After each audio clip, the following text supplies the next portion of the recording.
Like when I was quite young, my dad was in a serious car accident, and I remember, like, I think I was like 7 or 8 or something like this, and I remember getting a phone call to our house very early in the morning, and that really was so unsettling because we had to go to the hospital to see him, and like my mom was driving us all, and like it was just like that uncertainty was quite scary.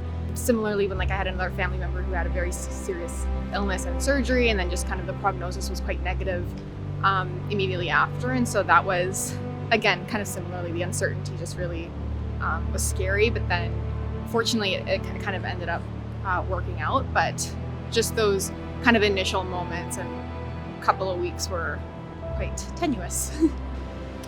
I think it was the first time we entered the Persian Gulf region. Fighting was pretty intense with the U.S. First time they always told us you're going to hear a lot of stuff, and most of the stuff what people saw on TV actually is what we were looking at. You know, Scud missiles, Patriot missiles, going this way, that way. And yeah, it was intense for a while, but that's about it, you know. That's about it. Well, once you got used to it, Yeah. You wake up every day, you hear explosions, yeah, no big deal. As long as it's not near the ship, we didn't care. Yeah. You know, our job was to do search and rescue, and help the locals as much as we could. They told us what to expect, but till you actually experience, you don't really have a clue, unfortunately. So, but that's the way it was. When my mom got diagnosed with cancer when I was 16, she got diagnosed with cancer. That was probably the scariest moment of my life. I've had plenty of those. Mostly situations with my son. Well, he's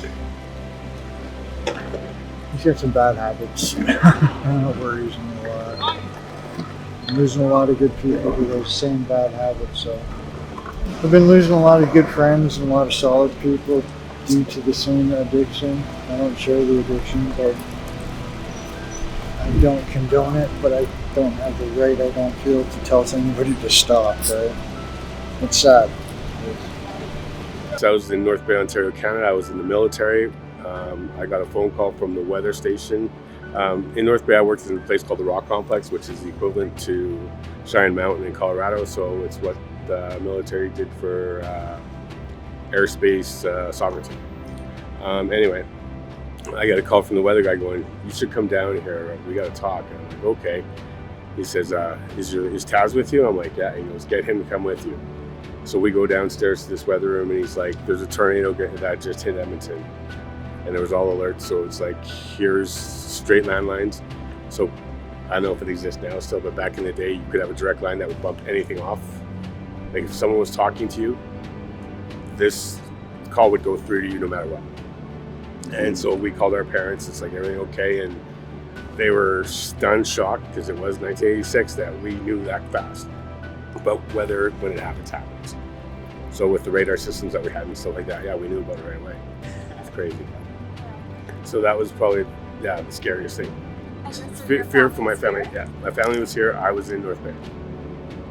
You know, seeing my mom laying dead in the coffin after watching me suffer from cancer about a month, you know, that really scared me. And I was probably one of the only ones taking it really hard at the funeral and wake, and due to my brother and sisters not, because they were there most of the time while she was suffering.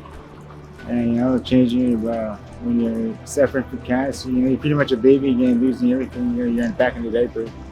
So I live on a farm, right? So I'm a cow calf producer, right? Okay. And one day the cow had a calf, and I went out, and it was hanging out. So I went out a bit of grain and kind of just plucked him out.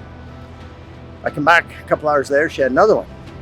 So a couple hours later, she wanders off with the one. So I'm thinking I got to get the other one beside her. Why I did that, I don't know. So I chased him over to the barn. She looked at me. She was going, calf was going towards the barn, and then she turned, and I'm out in an open field. And I goes, "You gotta be kidding me." No stick, no nothing. So I'm running, I fall. And the best part is, it was real muddy spring. And when she attacked me, she was just almost like sliding me in the mud. And just like her head's right in mine. Just anyway, this seemed to go on forever. But anyway, I got through that one.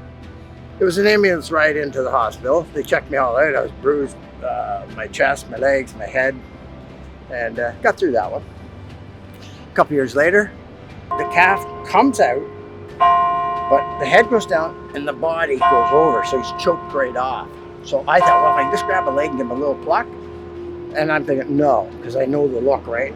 Here she comes, but I'm in the barn on this one, so she gets me up against the wall. She's got me hooked. So I'm like, oh my God, I got to get to that gate over there and get underneath the gate. She got me before I got to the gate. She's hammering the daylights out of me. I finally get over to the gate, and she just put it right to me. And I actually think she KO'd me. Well, I'm banged up worse this time.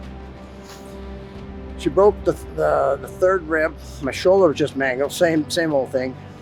They seem to go for your head for some reason. But anyway, my hip, my legs, I'm all bruised up. So that was another.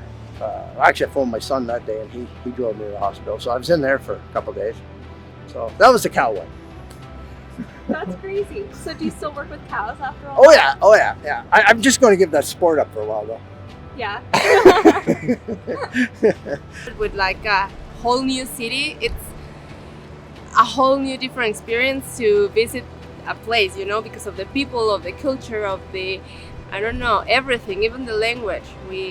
I know, for example, we knew we could speak English, but maybe some other language or even French. I don't know anything about French.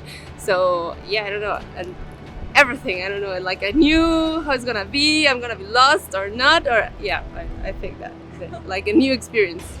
During the pandemic, I had like some health issues where I had surgery, and I don't know, tomorrow wasn't promised. Like there was a few things that that was scary, just like being thrown in a situation where, you know, being like in my 20s and then actually being confronted with something that's like, oh, I might not be here forever. That was scary. So that's a whole story. But yeah, I think it just made me, I'm really thankful for the experience though, because I feel like I'm over the hump of that experience, and it's made me a lot more mindful on like my health. And like I went to the gym this morning, which I don't usually do. From that experience, doing things every day, like just taking it day by day to do things that make me happy and make me feel good, and just like building the small habit of doing that. Yeah, just like turn the fear and like turn it around.